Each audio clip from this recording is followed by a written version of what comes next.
On est en 2025 et vous investissez encore en France dans l'immobilier? Sérieusement? Je vais vous donner 4 raisons de ne plus investir en France et plutôt de préférer investir à l'étranger. Je suis Lolo Roumani, alias Laurent, et pour tous ceux qui ne me connaissent pas encore, j'investis depuis 10 ans en Europe de l'Est, à Bucarest, exactement, en Roumanie, où j'ai maintenant plus d'une vingtaine de biens et je vous accompagne pour investir vous aussi dans ce pays. Donc dans cette vidéo, je vais vous parler des 4 raisons qui me font vraiment douter d'investir et de l'intérêt d'investir dans l'immobilier en 2025 en France. La première raison, elle est assez cruciale, c'est le prix du mètre carré. Ceux qui ont investi à Paris en 2018, par exemple, et qui veulent revendre aujourd'hui, début 2025, vont perdre de l'argent. En 2018, en moyenne à Paris, voilà, sur tous les arrondissements, on était environ à 10 500 € le mètre carré. 6 ans plus tard, on est aujourd'hui à seulement 9 300 € le mètre carré. Et donc, si vous aviez investi, on va dire, pour un 100 mètres carrés, 1 050 000 €, 1 050 000 €, aujourd'hui, en moyenne, vous ne le revendriez que 930 000 €. Donc, vous auriez perdu 120 000 €. Et je donne cet exemple. Moi, j'ai un ami, Guillaume, pour ne pas le citer, qui a acheté un appartement, je l'ai déjà dit dans d'autres vidéos, 1,3 million en 2018-2019. Aujourd'hui, en 2025, il perd de l'argent s'il veut revendre cet appart, qui était dans le 15e arrondissement. C'est juste, pour un investisseur immobilier, ça me semble quand même déraisonnable de se dire qu'on perd de l'argent. Après, on peut dire, oui, mais Laurent, ton ami, c'est très bien, il a acheté, il a quelque chose à Paris, ça lui fait plaisir, il y a l'effet de levier, de l'encaire, etc. Oui, ok. Mais premier argument, le prix du mètre carré en France, à Paris et dans d'autres villes, aussi en province, si vous regardez sur les 4, 5, 6, 10 dernières années, vous avez plein d'exemples de villes où sur 10 ans, on fait que plus 20% de hausse ou 10% de hausse. C'est ridicule. C'est ridicule. Donc, si vous enlevez l'inflation, vous avez perdu de l'argent.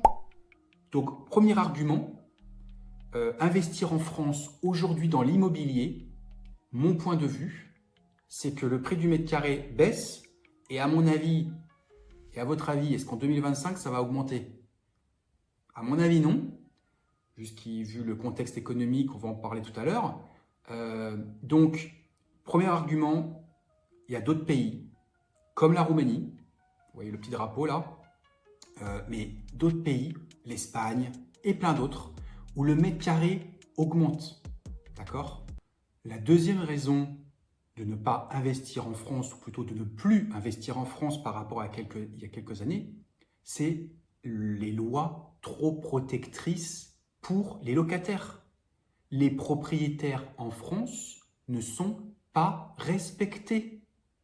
En Roumanie, oui, je dis bien en Roumanie, vous pouvez le croire ou pas, moi en 10 ans, j'ai eu 0 squat, 0 impayé, et je sais que si demain j'ai un mauvais payeur, un locataire qui ne veut pas payer ou qui commence à être de mauvaise foi, dans l'après-midi, j'appelle la police, je monte mon contrat de location, je lui dis que j'ai pas reçu l'argent, les policiers viennent m'aider dans l'après-midi même.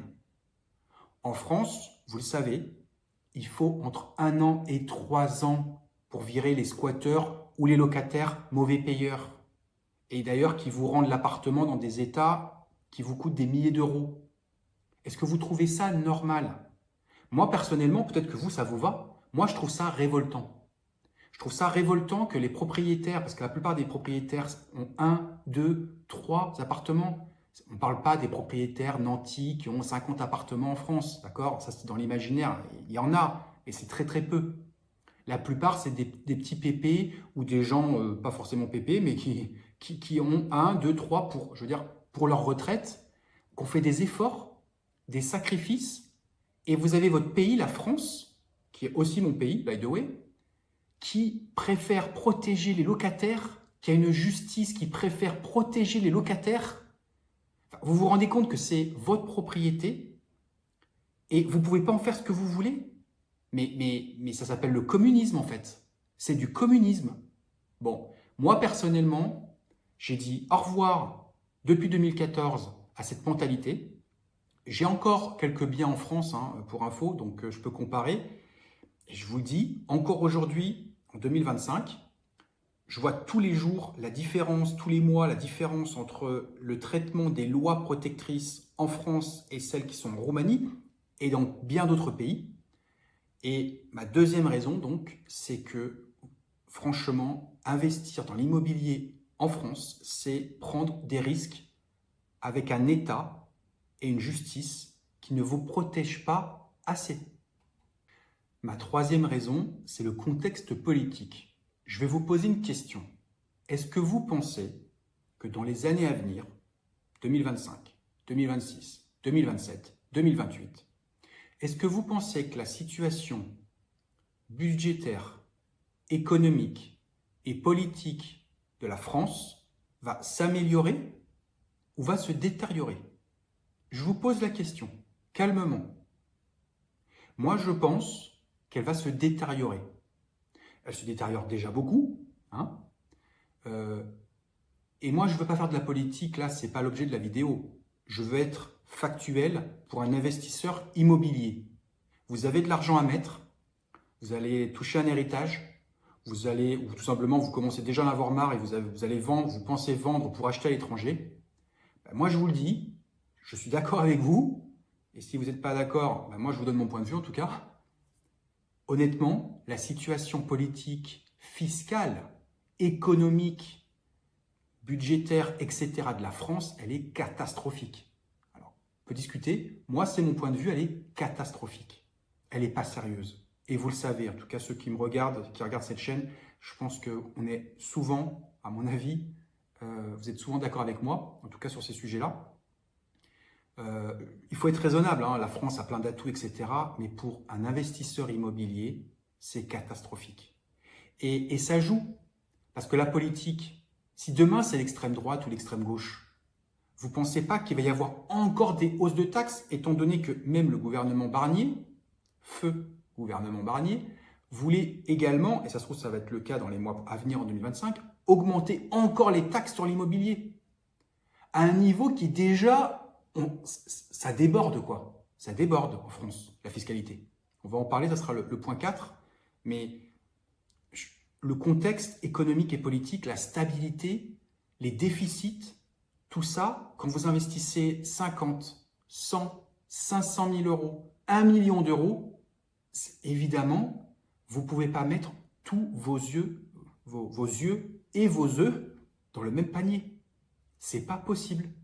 Donc, il faut diversifier et dans ce cadre-là, mettre tout en France, je le répète, oui, ce n'est pas une bonne idée et il faut voir à l'étranger. Et ma quatrième raison, elle fait le lien avec la raison d'avant, c'est la fiscalité. La fiscalité en France, elle est exagérée, elle est déraisonnable. Et on pense encore à augmenter les taxes dans les mois à venir en France sur l'immobilier. Moi, il faut être comme vous voulez. Mais honnêtement, je considère, c'est mon point de vue, peut-être que je me trompe, mais moi je considère que les investisseurs immobiliers en France sont maltraités. Et c'est révoltant. Et surtout, vous perdez de l'argent. Quand en France, on a entre 30 et 60% d'impôts sur les revenus locatifs, quand on paye une taxe foncière qui ne cesse d'augmenter, qui maintenant, dans la plupart des villes, représente 2 mois de loyer, 2 mois de loyer, que vous avez des hausses de charges, d'assurance, de copropriété, forcément, comme il y a des impayés, puisque vous ne pouvez pas virer les mauvais payeurs, on doit avoir une assurance la plupart du temps pour mauvais payeurs. Tout ça, ça grève votre rentabilité nette. Parce que moi, tous ceux qui parlent, oui, mais rentabilité 10%, d'ailleurs on en voit moins, hein. On en voit beaucoup moins. Vous n'avez pas remarqué que les influenceurs immobiliers, là, il y a 4-5 ans, là, pendant le Covid, on n'arrêtait pas de parler. Moi, je prends des biens à plus de 10%. Non mais les gars, ouais mais là il y en a beaucoup moins. Parce qu'en ce moment, si vous faites la rentabilité nette en 2025 de la plupart de ce qui est potentiellement achetable sur le marché français, vous vous rendez compte qu'à Paris, la rentabilité elle est de combien? 1 ou 2%. Mais il vaut mieux mettre ça sur son livret A et on n'en parle plus. Vous prenez des risques et vous êtes rémunéré qu'à 1 ou 2% net après impôt. Mais c'est naze, c'est nul. Donc, et encore, selon notamment les Échos, qui avait sorti un article très intéressant, dans la plupart des villes françaises, en tout cas la plupart je ne sais pas, mais pas mal de villes françaises, la rentabilité locative est négative. Je répète, la rentabilité locative est négative. Vous perdez de l'argent quand vous achetez pour louer un bien en France. C'est pas moi qui le dis, c'est des études. Bon, donc oui, en Roumanie par exemple, la fiscalité immobilière est la meilleure d'Europe. La meilleure d'Europe. On paye que 8% d'impôts, il n'y a pas de taxe foncière. L'impôt sur la plus-value, elle est de 3%. En France, c'est 36%. Pendant les 5 premières années, vous vendez au bout de 5 ans, en France, vous payez 36% d'impôts sur votre plus-value. En Roumanie, si vous gardez votre bien plus de 3 ans, vous payez même 1%. C'est soit 3%, soit 1% d'impôts. Bref, c'est un paradis fiscal pour les investissements immobiliers. Selon la convention, parce qu'il y en a beaucoup qui me posent la question, petit aparté, selon la convention fiscale entre les deux pays, ce qui est touché sur l'immobilier en Roumanie reste en Roumanie. Donc, vous n'êtes pas taxé en France, même si vous êtes résident français. Donc ça, c'est très important. Et donc, moi, je parle de la Roumanie, mais il y a plein d'autres pays dans le monde où la fiscalité est bien meilleure qu'en France. D'accord? Donc, voilà. Réfléchissez-y.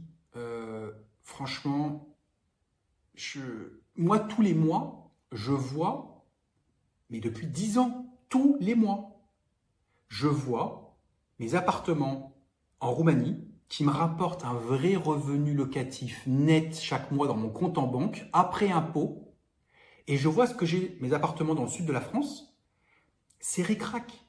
Alors, c'est bien d'avoir quelques appartements en France, je dis pas, mais ça ne me rapporte pas de revenus. Au mieux, ça me rapporte un patrimoine que je vais toucher dans 15 ans, dans 20 ans, une fois que j'aurai tout remboursé. C'est déjà pas mal, mais ce n'est pas des revenus.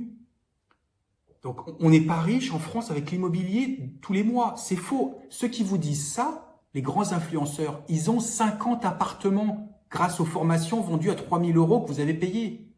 Et oui, c'est ça qui les a rendus riches.